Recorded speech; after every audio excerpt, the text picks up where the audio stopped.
Welcome to Side Channel News! Welcome? During a Q&A session at a high school in New Zealand, Valve president Gabe Newell hinted at the possibility of Steam coming to consoles. More specifically, a student had asked if Steam will be porting any games to console or will it just stay on PC.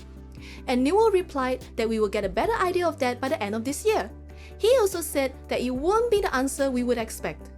Now, people seem to agree that the phrasing of the question itself could mean either one of two things. One, is Steam coming to console? Or two, is Steam bringing any of its games to console? My personal bet is on Half-Life Alyx getting ported to PS5 VR. That seems to be a more likely scenario than Sony or Microsoft allowing their users to install Steam on their consoles. But hey, since it's not something people would expect, maybe it really is something else?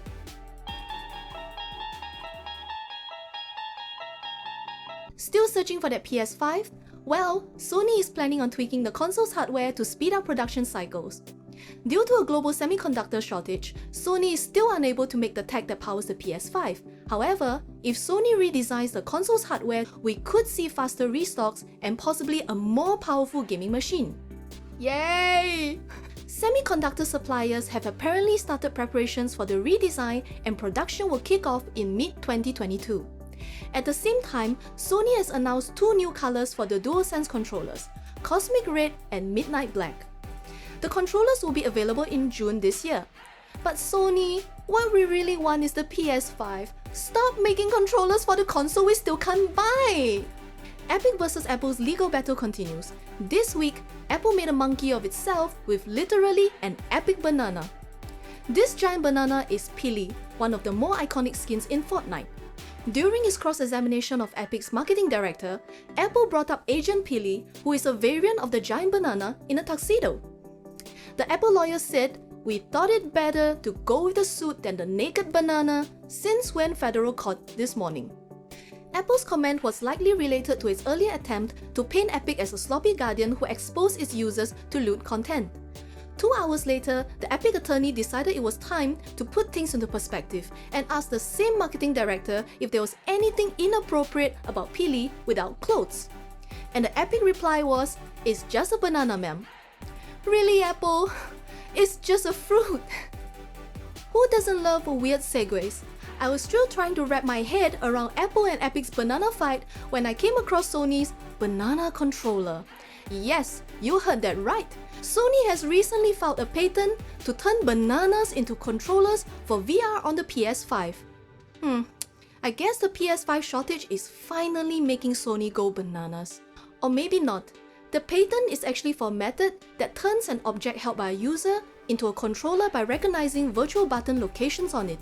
In the example Sony provides, players could grasp one or even two bananas and also oranges. Again, Apple, it's just bananas and oranges. Oh man, I don't know how to end it. Resident Evil Village's main antagonist, Lady Dimitrescu, has become one of the most iconic characters in the popular horror series. The lady's imposing height of 2.9 meters, however, was a tall order for the game's motion capture team. Motion capture actors need to have the correct stature and eye line in order to successfully imitate real-life interactions. And sometimes, due to the complexity of character design, studios have to get creative.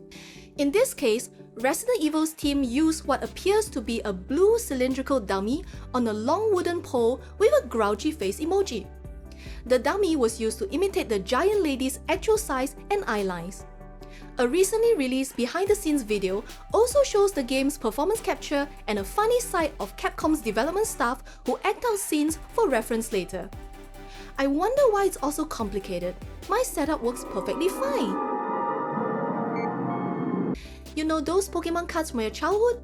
Well, they're valuable again. The resale value of Pokemon cards rose dramatically during COVID, and demand for them has gotten so out of hand that American and Japanese companies are pulling the cards from their physical stores.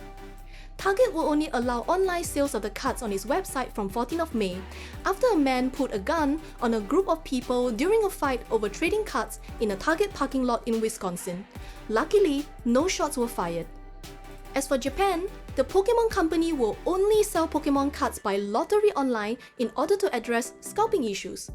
The Japanese company's decision may also have been affected by an earlier incident where a man climbed down a rope tied to a 6-story building to steal thousands of dollars worth of Pokemon cards. Fans who are torn over the Aerith Cloud Tifa love triangle fret no more. Square Enix is releasing a 288-page Final Fantasy VII Remake light novel featuring Aerith and Tifa. Titled Trace of Two Paths, the book is available for pre-order on Square Enix Japan and will be released on 15th of July. There is no news on whether there will be a translation or Western release.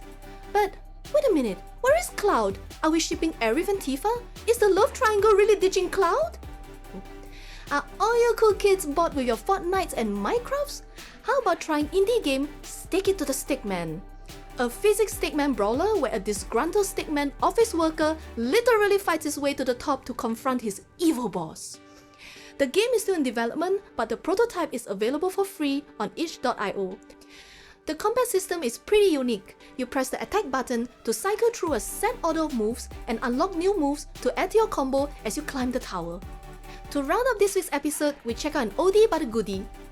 Fans of Rurouni Kenshin, otherwise known as Samurai X, rejoice! After 6 long years, we're finally going to see 2 new live-action films. The first movie, Rurouni Kenshin The Final, is already out. It features an original story about Kenshin's conflict with a mysterious weapons dealer. Rurouni Kenshin The Beginning will be released on June the 4th and tells the story of how Kenshin got his cross-shaped scar.